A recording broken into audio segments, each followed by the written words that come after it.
Hi, I'm Beth. I'm 17 years old and I'm an acting student within the Liverpool kind of area. So, to start off with, how have you been affected by mental health? So, my mental health personally, I struggle with anxiety. There's obviously a lot of different types of anxiety, but the two main ones for me is social anxiety and like relationship anxiety. And that does stem from my childhood. So, growing up in a domestically violent household, for me, as you can imagine, the kind of events that go on within the household, um, to make him less aggressive towards even me or my mum, something I'd always do, like before he'd come in from work or anything like that, I'd go out of my way to do loads of extra things, whether it was like cleaning or just doing extra bits around the house. So it'd be less of an impact for my mum. It'd make him less angry. And in my mind, if I did extra things, there'd be less consequences. But something I've learned now after growing up in the situation, like reflecting on it, there's nothing you can do to change the behavior. That isn't your responsibility. It's not your there's nothing you can do to control someone who is like that. So but at the time it was a constant feeling of not feeling good enough. Nothing I did was good enough because he still did the things that he did.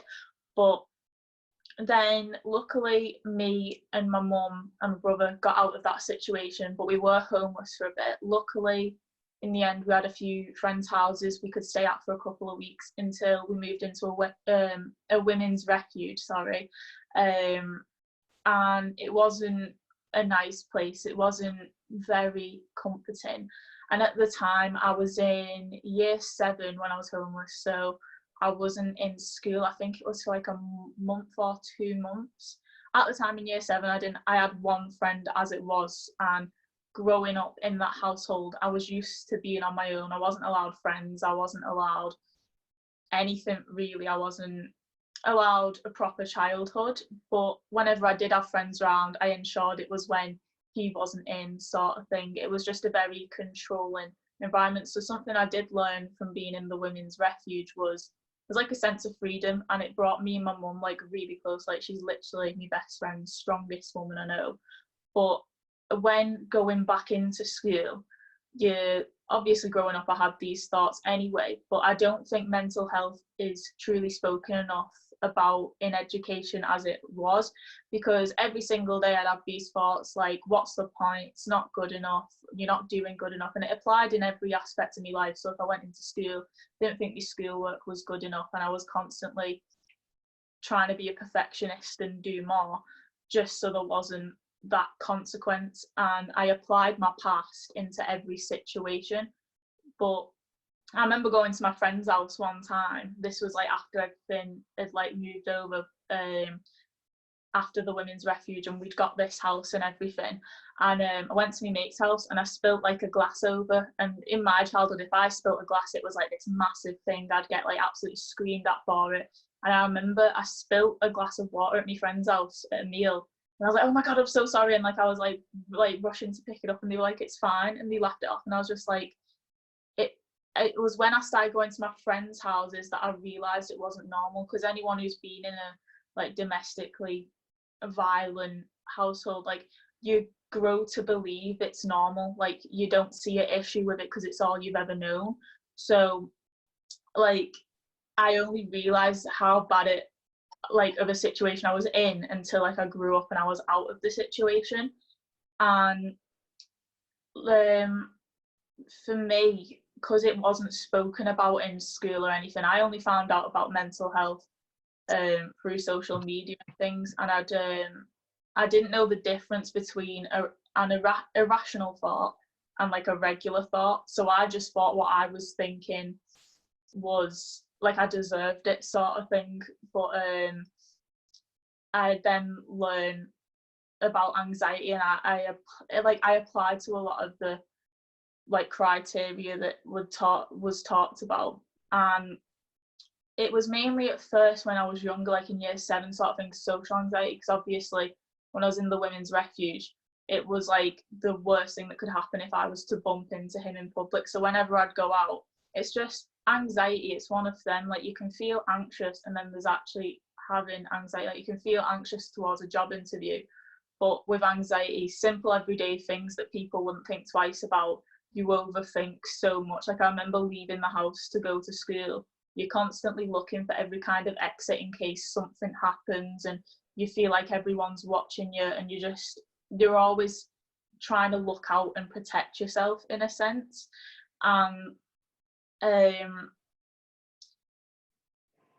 So like going through that in high school, no one actually knew what was going on. They just thought I was off for 2 months, and it was just very overwhelming from going through all that, and it was like thrown straight back into school. Something that helped me with my anxiety, and still does to this day, was my drama lessons, because it was a place I could go in there. There was no right or wrong. You could do anything. You could be as stupid as you want, and there was no consequence. It was praised. And that was something that was a release for me. But I'd say now the way it affects me in my day-to-day life is within friendships and relationships, whether it be companionship, friendship, whatever. I find it really hard to open up to people and trust them, because the way my mind thinks is, well, what's the point in getting close to someone because they're only going to leave me in the end? It's like easier to cut them off now rather than getting close to them, because it'll hurt less now than it will in the future. And that's something that I've been overcoming. But even in friendships or like relationships, I'm very fortunate to be with someone who's like very reassuring, and I'm at a place now where like I'm focusing on myself, but you just constantly think that you're not good enough, or like, what if they leave, and what if I do this, and then that like pushes them away. And I find that my anxiety does get in the way of a lot of friendships and relationships that I have, because I instantly push people away rather because I'm afraid to get close to people.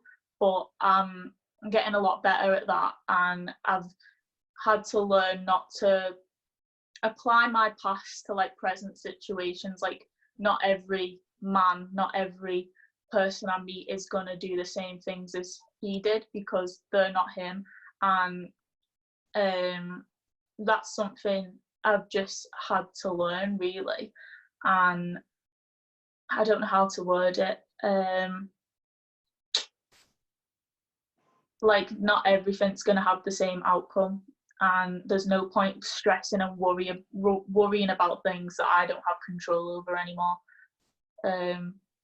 So yeah, I'd say that's the only way it really affects me, like in this present day, is like through friendships and relationships. And sometimes, like you've probably noticed when we've done the Zoom calls with Faye, I'm a lot chattier now than I am in the Zoom calls. Like, in drama, I can stand in front of like a massive audience and like act and stuff, and I think that's a massive misconception people have. Like, they see anxiety as this like really quiet, shy person who's like very paranoid and timid, but it's called mental illness for a reason. Like, it's mentally in your head. It's not like a picture that can be painted. You can be the most loudest, confident person in the room and have the most like stuff going on mentally. And especially with acting, you're not yourself when you're acting. You've got the confidence in the person that you're portraying. And I think that's why I've mainly struggled, because when I have gone to the doctors about it, I remember I had this proper nasty old man as a GP, and I told him about it, and I didn't want to go, and it caused a lot of arguments with my mum, because you can't ever get help unless you want to help yourself. And I wasn't at a point where I wanted to go to the doctors or anything, but my mum thought it was best for me. I was sat there, opened up to the guy, and he was like, yeah, but you do acting, you perform in front of loads of people, you have loads of friends, you do mixed martial arts, you do acting. Like, how can you be anxious? You have no reason to be. And I sat there and I looked at him and I was like, the cheek of you. And then I just looked at my mum and I walked out. I was like, stop this. And then I got a proper appointment with the head doctor, and my mum did a Karen moment. She complained about him and he doesn't work at the surgery anymore. But I just think people think, like, with depression, they look like dead sad and things and like that all the time. Like, there's no image to mental illness because it's literally inside of your head. So true. Like, mental illness doesn't match or fit in any kind of box. It's just anyone, and you know, it doesn't discriminate. And I think that, yeah, I'm really thankful you mentioned that, because that's something that I've been really like thinking about as well. What advice do you wish you were told earlier? Probably that it's normal, because for a long time I felt so alone, and I was like, why do I feel like this? Like, why do I think like this? And something I also tended to do when I was younger, obviously being, I didn't want people knowing that what household I was in. I didn't want people knowing that I was homeless. And people have a massive misconception on homeless people. They think it has to be like some like really scruffy person sat on the floor, and like it's literally not that. Like, because like I literally looked like this when I was homeless, and you go about your day. But it's, there's still other ways around it. There's also like different types of being homeless, in a sense. There's like physically being on the streets, and then there's like being in a women's refuge and things like that. Something I wish I knew was that it's only temporary, it's not going to be forever, and that like it's normal to have those kind of thoughts. And if, because I didn't want people knowing the situation I was in, I'd portray myself as this like very happy, bubbly, just as if everything was normal. And then I'd come home and I'd be crying, and I'd be like, why does no one care? Like, why is no one asking me if I'm okay? And it, like, you can't expect people to like ask you if you're portraying yourself as this like really happy and everything's fine kind of thing. And that was something I got in like a really toxic habit of. I'd be like, why is no one like bothered and things like this? But I was acting as if everything was fine, so people wasn't going to be concerned. And that, something else that has really helped me is just not everybody is the same. Like, not every man, not every like there are actually people that support you. I know in my lowest time I had a massive anxiety attack, and like mine are quite aggressive, and I ended up taking it all out on my mum. And you just feel so lonely that you kind of get in like a selfish kind, I did anyway, because anxiety is different for everyone. But like I got into like a very selfish mentality, and I took it out on my mum. But it was learning that that's part of the process. And when you're like discussing things like your childhood and things, you're gonna have a lot of like bottled up things that you've not even, like, I don't really speak about it. So then when you actually come to terms with it, it's normal to be like a bit of a mess for a bit, sort of thing. Definitely. And I think that that's the really important point, is that, you know, mental health isn't glamorous. It's not like clean cut. And it's overwhelming, and like you feel a massive guilt, like especially when you do start discussing it with the people you love. Like, I know, like I try and explain it as something that's also helped me, sorry, is like I used to say my anxiety, but rather than attaching it to myself, I'd say, rather than feeling like my anxiety is making me feel this, I'd say I'm feeling anxious, but it's not my anxiety. Because when you attach it to yourself, it's kind of like it becomes like a personality trait, in a sense. I'm not sure if that makes sense, but it's like you use it as kind of, I ended up finding I was using it as a bit of an excuse at times. But sometimes people think you're being lazy with like anxiety, but they don't realise that it's just a simple task. Like getting out of bed can be so daunting and overwhelming. And I try and explain it, like when I've explained it to me fella, like you've got your rational thoughts and you've got your irrational thoughts, and I'll feel guilty about it, because I'll try and explain like because I literally overthink everything. Like, it's something I'm trying to work on. But I'll say to him, I just don't feel like I'm good enough, sort of thing. But then when you're saying the things that you're worried about, it's, you don't realise how it affects the other person, because then he's going to be thinking like, am I not making her feel good enough? And it's trying to explain to the person that they've done absolutely nothing wrong. Like, we can't help thinking that way. And then when people finally understand that, that's when I think personally there's progress, because there's less guilt and shame.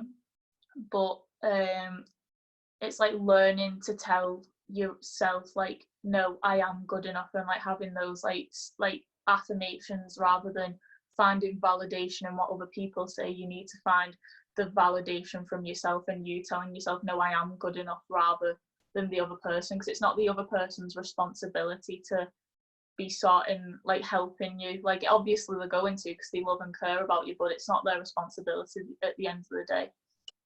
Yeah, completely agree. And as you were saying that, I was just thinking about some advice I was given about reassurance seeking, because with OCD and I think a lot of other anxiety disorders, we often seek reassurance from others to make us feel better, like, oh, are you sure I didn't do anything wrong? Was that really bad, that thing I did? Or remember years ago that happening, what does that mean? And it's all of this like overthinking, but trying to seek, when your brain won't allow you to seek that like peace in yourself, you look for it in others. But I think when someone's got an anxiety disorder and they're looking for others to try and like fix them, I think at first that's bound to kind of happen, but also become toxic. But something I've learned is trying to remember in all aspects of life, this applies to people without mental illness too, that like it's good to open up and be willing to share and to listen, but no one else can fix you. And like I think boundaries are really important in all this, but I think we're fed like a really toxic narrative that someone's going to fix you, or that, you know, that the answer is outside yourself. And I'd see it as it's within, with the help of others and the help of like advice and speaking out, but not putting it all on one solution to fix you. Yeah, definitely. And like to add on to what you said, something I learned in like the same respect, like for me it's hard to understand how other people can't understand it, because like that's the way I think and everyone will think like that. But something that I've, like sometimes people won't know what to say to you in any situation when you're opening up to them, and then they feel a lot of pressure to like say the right thing. Then like, what if they say the wrong thing, and that makes you more upset? But I think something as the person who's opening up to remember is, we can't expect people to understand and know what to say if they've never been through it. Like if my fellow doesn't have anxiety, so he's not going to understand where I'm coming from. He's not been through the same experience, just the same way I've not been through the same stuff as he has. So it's, and like whenever I've opened up to other people, I think sometimes the best thing people can do is just listen and reassure that like they are there to listen as well. I think it's just educating yourself and the people around you.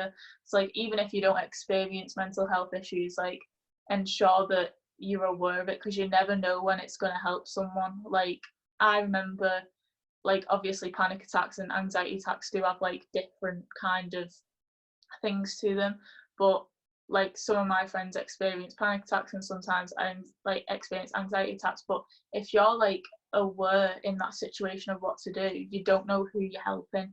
And I think that's really important. And through this series, like I've learned about mental health disorders and issues that I've literally never even been taught about.